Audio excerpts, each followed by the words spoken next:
Hai, hari ni nak sarapan dekat Hotel Muzaffar dekat MRTC. Kalau naik kereta lambat sampai. Kita pergi naik motor je. Yang penting kita makan sana kita bayar walaupun kita pakai motor Apa ingat pergi hotel kena pakai kereta besar-besar. Ciao Senci.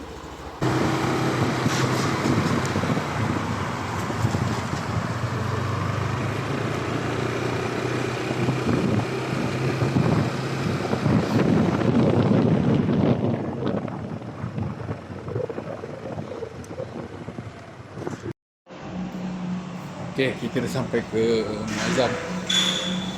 Hotel Muazzam. Sekarang kita nak pergi ke atas. Pergi ke lobby dia kot. Okay, bye.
Ini permulaan.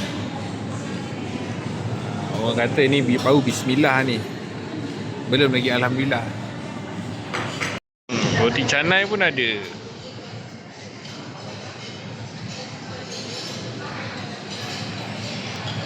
Itu air. Second round. Nasi lemak. Tapi nasi tak ambil banyak lah. Sebab diet kan. Round ketiga, roti canai sekeping. Okay, cukup dah. Dekat tu 3 round. Round pertama aku makan mi goreng dengan nasi goreng sikit-sikit.